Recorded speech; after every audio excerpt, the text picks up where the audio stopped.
Good evening, friends, and welcome to Sleepy-Time Tales, a podcast aimed at helping you to get a good night's sleep. Do you find your mind plagued with the stresses of modern life, especially when the lights are out and you're trying to get a restful night? Does your spinning mind keep you awake? Follow my voice down the path towards a good night's rest. Listen to me tell a story that will keep your mind from wandering to your daytime problems, the ones you can't solve right now, and will be easier to solve while rested. Listen to my voice and allow yourself to drift, following the twists and turns of the story, but slowly letting go and drifting into sleep. So what exactly is Sleepy-Time Tales? What is it for? What is the strange thing, the strange idea, this podcast that you're supposed to fall asleep to? Lack of sleep is a health crisis in the 21st century, and this is a podcast intended to help those that it can to get a restful night. Do you find yourself lying awake at night, mind spinning and emotions in turmoil with anxieties of 21st century life? Do you wake up in the middle of the night and find you can't doze back off again? I'm here to help. My name is Dave, and I'm your narrator, here to help you into a restful night. Sleepy-Time Tales is intended to be used as a distraction to what keeps you awake at night. Or maybe you need some kind of background noise or even just company. There are a couple of different ways to engage with the show. The primary idea behind it is that it gives you something to focus on. A story or an event that lets you keep your mind on a specific point, to stop it from spinning out into stress and anxieties, to give you something to focus on, just enough not to resist the embrace of a night's sleep. Or maybe you need something different. Maybe you just need some kind of background noise. Some people like white noise, or the sound of the ocean, or wind in the trees, or some boring dude droning on in the background. But as you're listening, don't try force the sleep. Just keep a light mental grip on the thread of my voice and allow the need for sleep to come for you. Now, obviously, if all goes well, we're hoping you are asleep before you get to the end of the episode. But don't feel pressurized. Especially if this is your first night, it actually probably won't work for you. I recommend giving it a solid 3 nights try. But it may take a little bit to get used to my voice or my accent or the strangeness of listening to someone speaking to you while you're sleeping. Or maybe your problem isn't going to sleep. Maybe you wake up in the middle of the night. If this is you, what I recommend is to let the podcast run all night. Download a whole bunch of episodes, put them in a playlist and let them go. That way, if you find yourself lying awake, you can just carry on listening and drift back off to sleep again. You can even do the same thing if you wake up before your alarm, 60 minutes or as little as 30 minutes. Carry on listening, go back to sleep again. And you may wonder what the point of that is. What good is an extra 30 minutes or 60 minutes of sleep? But there is something about allowing yourself complete relaxation right before the alarm that's satisfying on a deep, deep level. But it's very important that you relax. This may seem strange to you, so give it a chance. Because I'm here to work with you, to create a safe space, a cocoon in which you can curl up and allow nature to take its course.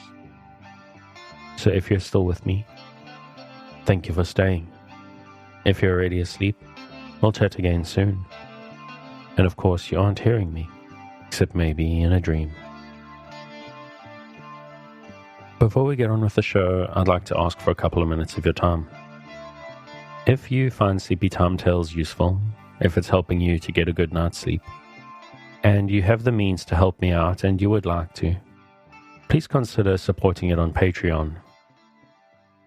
This is monthly support that helps me keep the show going and gets you cool bonuses from as little as $2 a month. So if you're interested and you're able to help out, and it would be much appreciated, just go to patreon.com/sleepytimetales and have a look at what's available for very little money every month. But of course, I do want to highlight, if you can't afford it, don't even worry about it. Your listening is enough. Also, if you would like to give a little bit of financial support, but monthly is a big ask, then you can make once-off tips through the tip jar on the website. I've also got merchandise up on a TeePublic store, which you can reach through the show notes as well, or go to it from the website. A reminder too that I'm also doing full-time podcast editing. Business is starting to take off quite nicely, which is exciting.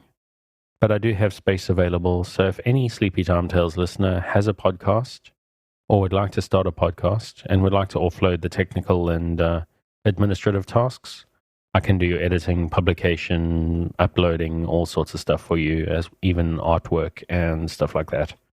So please get in touch if you're interested, if you're taking a look at a podcast, and let's see how I can help you make your life easier and help you reach whole new audiences. And that's enough for tonight. Thank you for your time. Let's get back to the show. We return this week to Wuthering Heights by Emily Bronte. Chapter 8. On the morning of a fine June day, my first bonny little nursling and the last of the ancient Earnshaw stock was born. We were busy with the hay in a faraway field when the girl that usually brought our breakfasts came running an hour too soon across the meadow and up the lane, calling me as she ran. "Oh, such a grand bairn," she panted out. "The finest lad that ever breathed. But the doctor says Mrs. must go. He says she's been in a consumption these many months. I heard him tell Mr. Hindley, and now she has nothing to keep her and she'll be dead before winter. You must come home directly. You're to nurse it, Nelly, to feed it with sugar and milk and take care of it day and night. I wish I were you, because it will be all yours when there is no missus."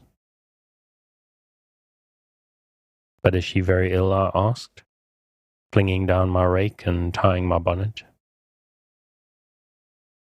"I guess she is, yet she looks bravely," replied the girl. "And she talks as if the thought of living to see it to grow a man. She's out of her head for joy. It's such a beauty. If I were her, I'm certain I should not die. I should get better at the best sight of it, in spite of Kenneth." I was fairly mad at him. Dame Archer brought the cherub down to master in the house, and his face just began to light up when the old croaker steps forward and says he, "Earnshaw, it's a blessing your wife has been spared to leave you this son. When she came, I felt convinced we shouldn't keep her long. And now I must tell you the winter will probably finish her. Don't take on and fret about it too much. It can't be helped. And besides, you should have known better than to choose such a rush of a lass." "And what did the master answer?" I inquired. "I think he swore, but I didn't mind him. I was straining to see the bairn." And she began to describe it rapturously. I, as zealous as herself, hurried eagerly home to admire, on my part, though I was very sad for Hindley's sake. He had room in his heart only for two idols, his wife and himself. He doted on both and adored one, and I couldn't conceive how he would bear the loss. When we got to Wuthering Heights, there he stood at the front door, and as I passed in asked, "How was the baby?" "Nearly ready to run about, Nell," he replied, putting on a cheerful smile. "And the mistress?" I ventured to inquire. "The doctor says she's—" "Damn the doctor," he interrupted, reddening. "Francis is quite right. She'll be perfectly well by this time next week. Are you going upstairs? Will you tell her that I'll come, if she'll promise not to talk?" I left her because she would not hold her tongue, and she must, Tell her Mr. Kenneth says she must be quiet. I delivered this message to Mrs. Earnshaw. She seemed in flighty spirits and replied merrily, I hardly spoke a word, Ellen, and there he has gone out twice crying. Well, say I promise I won't speak, but that does not bind me not to laugh at him. Poor soul. Till within a week of her death that gay heart never failed her, and her husband persisted doggedly, nay, furiously, in affirming her health improved every day.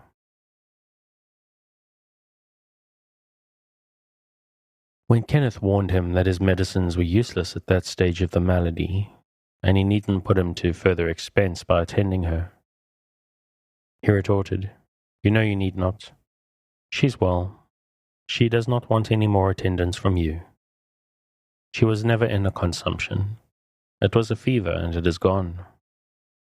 Her pulse is as slow as mine now, and her cheek is cool. He told his wife the same story, and she seemed to believe him.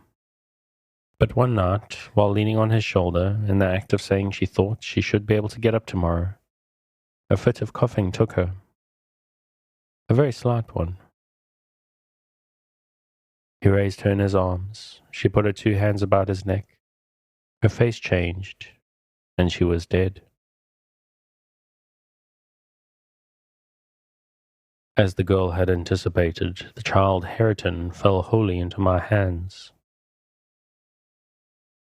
Mr. Earnshaw, provided he saw him healthy and never heard him cry, was contented as far as regarding him. For himself he grew desperate. His sorrow was of the kind that will not lament. He neither wept nor prayed. He cursed and defied, execrated God and man, and gave himself up to the reckless dissipation. The servants could not bear his tyrannical and evil conduct long. Joseph and I were the only 2 that would stay. I had not the heart to leave my charge, and besides, I had been his foster sister, and excused his behavior more readily than a stranger would. Joseph remained to hector over tenants and labourers, and because it was his vocation to be where he had plenty of wickedness to reprove.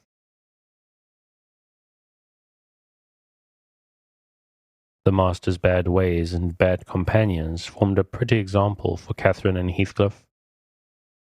His treatment of the latter was enough to make a fiend of a saint, and truly it appeared as if the lad were possessed of something diabolical in that period. He delighted to witness Hindley degrading himself past redemption, and became daily more notable for savage sullenness and ferocity. I could not half tell what an infernal house we had. The curate stopped calling, and nobody decent came near us. At last, unless Edgar Linton's visits to Miss Cathy might be an exception. At 15, she was the queen of the countryside. She had no peer, and she did turn out a haughty, headstrong creature. Her owner did not like her after infancy was past, and I vexed her frequently by trying to bring down her arrogance. She never took an aversion to me, though. She had a wondrous constancy to old attachments. Even Heathcliff kept his hold on her affections unalterably, and young Linton, with all his superiority, found it difficult to make an equally deep impression. He was my late master. That is his portrait over the fireplace. It used to hang on one side and his wife's on the other, but hers has been removed, or else you might see something of what she was. Can you make that out?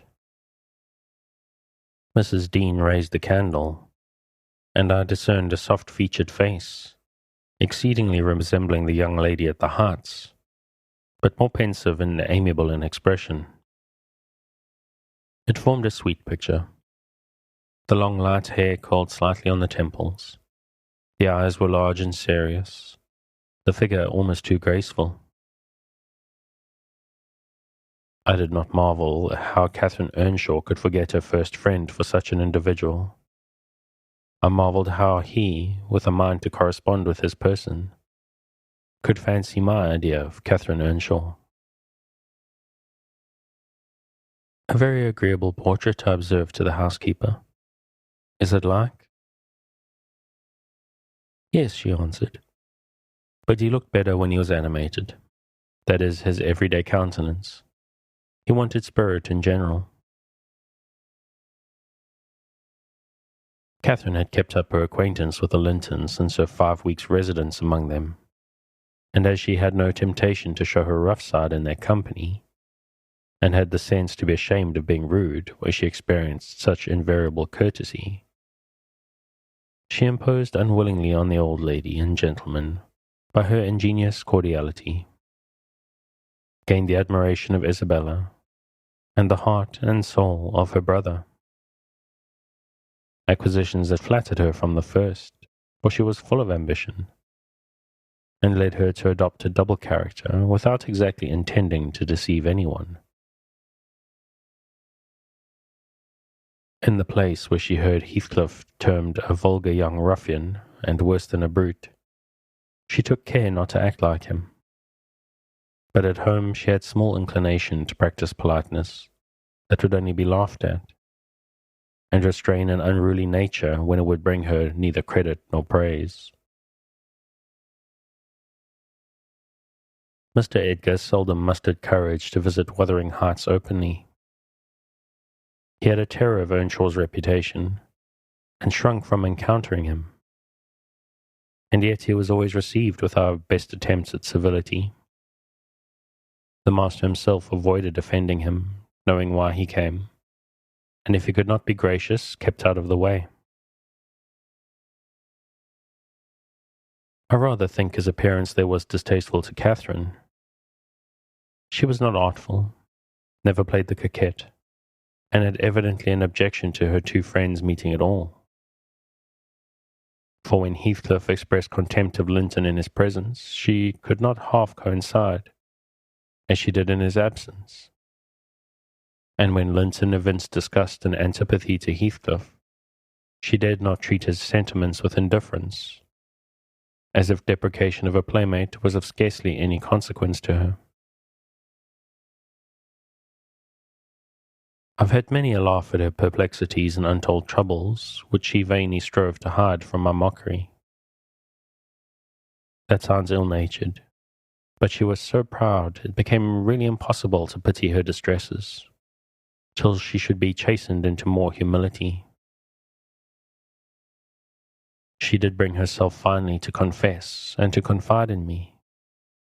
There was not a soul else that she might fashion into an adviser. Mr. Hindley had gone from home one afternoon, and Heathcliff presumed to give himself a holiday on the strength of it. He had reached the age of 16 then, I think, and without having bad features or been deficient in intellect, he contrived to convey an impression of inward and outward repulsiveness that his present aspect retains no traces of. In the first place, he had by that time lost the benefit of his early education. Continual hard work, begun soon and concluded late, had extinguished any curiosity he once possessed in pursuit of knowledge, and any love for books or learning. His childhood's sense of superiority, instilled into him by the favours of old Mr. Earnshaw, was faded away.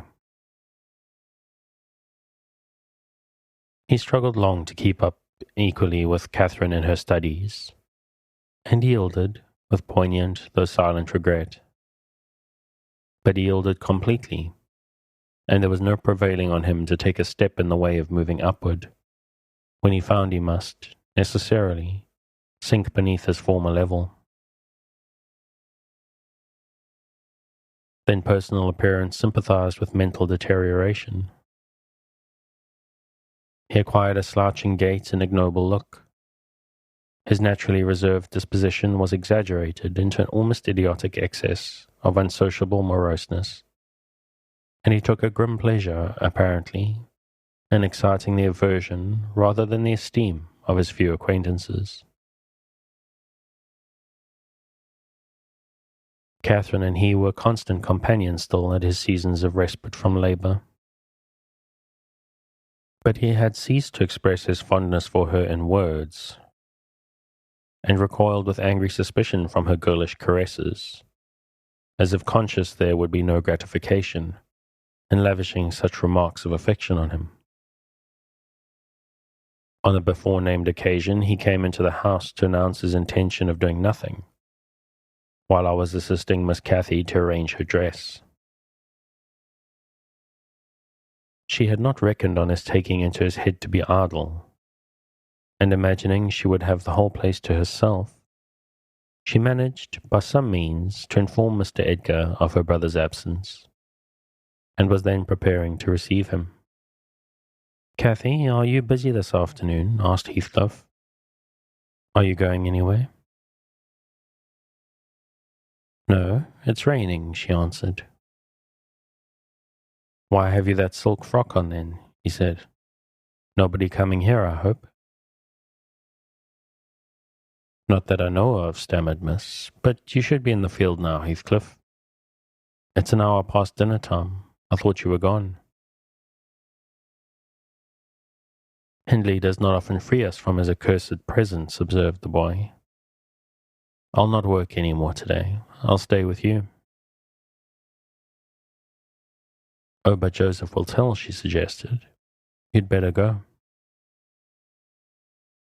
"Joseph is loading lime on the further side of Penistone Crags. It will take him till dark, and he will never know." So saying, he lounged to the fire and sat down. Catherine reflected an instant, with knitted brows.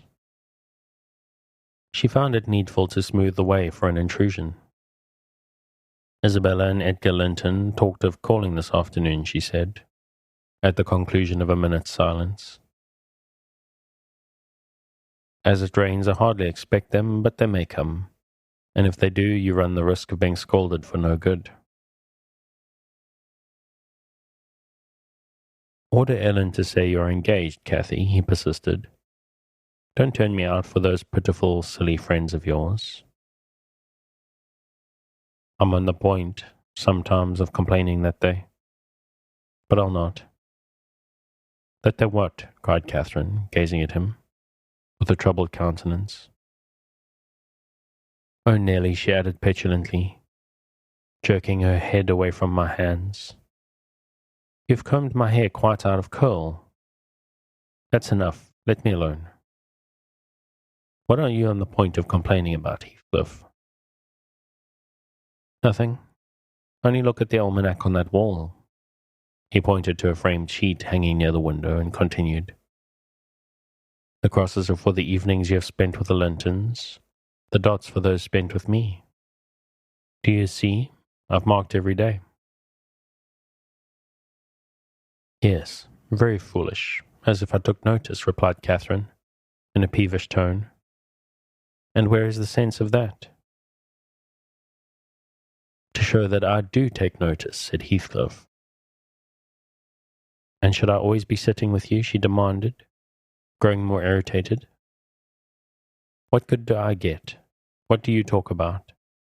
You might be dumb or a baby for anything you say to amuse me, or for anything you do either."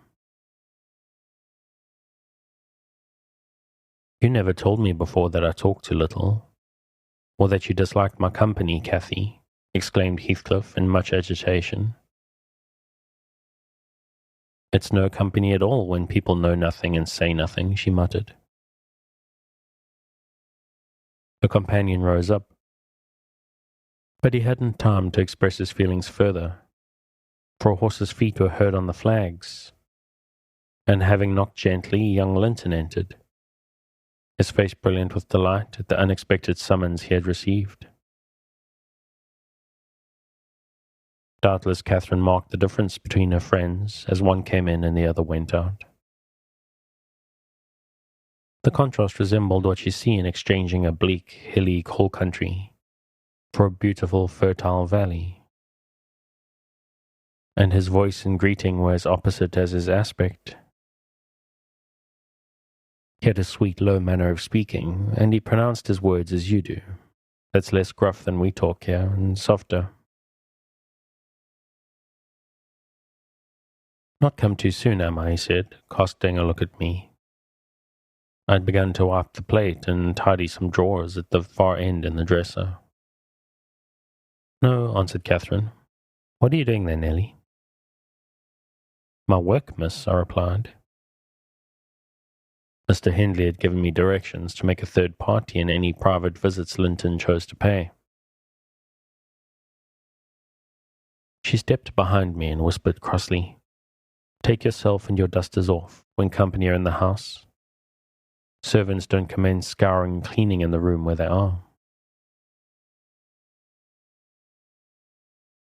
It's a good opportunity now that master is away, I answered aloud. He hates me to be fidgeting over these things in his presence. I'm sure Mr. Edgar will excuse me. I hate you to be fidgeting in my presence, exclaimed the young lady imperiously, not allowing her guest time to speak. She had failed to recover her equanimity since the little dispute with Heathcliff. I'm sorry for it, Miss Catherine, was my response, and I proceeded assiduously with my occupation.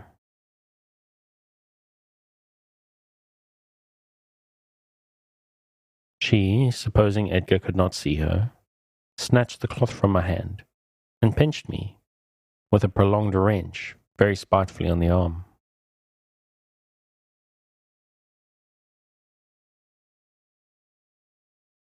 I said I did not love her, and rather relished mortifying her vanity now and then. Besides, she hurt me extremely. So I started up from my knees and screamed out, Oh, miss, that's a nasty trick. You have no right to nip me, and I'm not going to bear it.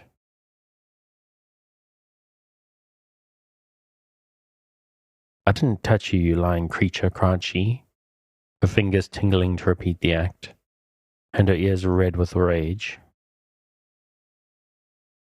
She never had the power to conceal her passion. It always set her whole complexion in a blaze. What's that, then? I retorted, showing a decided purple witness to refute her.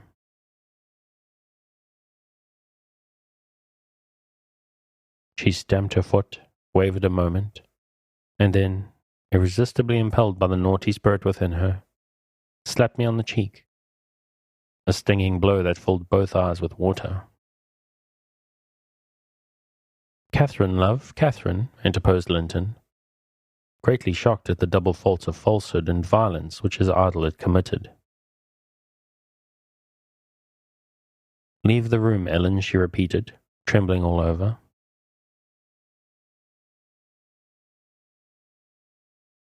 Little Hareton, who followed me everywhere and was sitting near me on the floor, at seeing my tears commenced crying himself, and sobbed out complaints against wicked Aunt Cathy, which drew her fury onto his unlucky head. She seized his shoulders and shook him till the poor child waxed livid, and Edgar thoughtlessly laid hold of her hands to deliver him.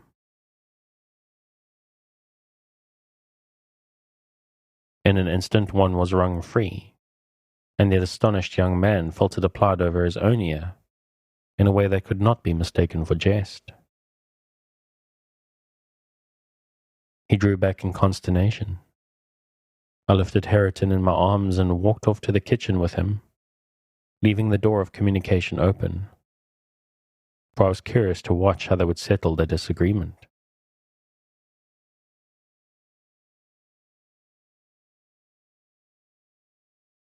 The insulted visitor moved to the spot where he had laid his hat, pale and with a quivering lip. That's right, I said to myself. Take warning and be gone. It's a kindness to let you have a glimpse of her genuine disposition. Where are you going? Demanded Catherine, advancing to the door. He swerved aside and attempted to pass. "You must not go," she exclaimed energetically.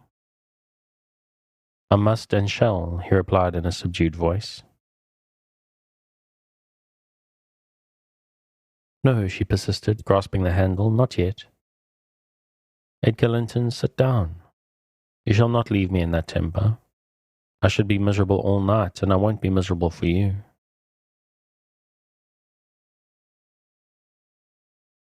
"Can I stay after you've struck me?" asked Linton. Catherine was mute. "You've made me afraid and ashamed of you," he continued. "I'll not come here again." Her eyes began to glisten and her lids to twinkle. "And you told the deliberate untruth," he said. "I didn't," she cried, recovering her speech. "I did nothing deliberately."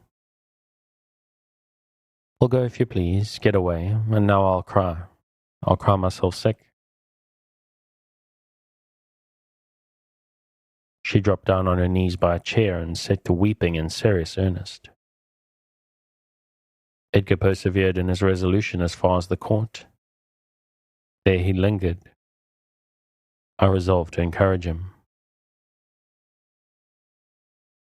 "Mrs. Dreadfully Wayward, sir," I called out. "As bad as any marred child. You'd better be riding home, or else she will be sick only to grieve us."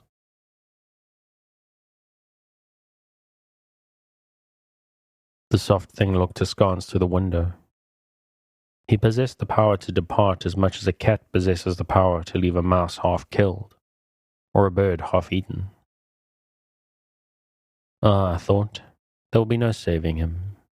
He's doomed, and flies to his fate." And so it was. He turned abruptly, hastened into the house again, shut the door behind him. And when I went in a while after to inform them that Earnshaw had come home rabid drunk, ready to pull the whole place about our ears, his ordinary frame of mind in that condition, I saw the quarrel had merely effected a closer intimacy, had broken the outworks of youthful timidity, and enabled them to forsake the disguise of friendship and confess themselves lovers.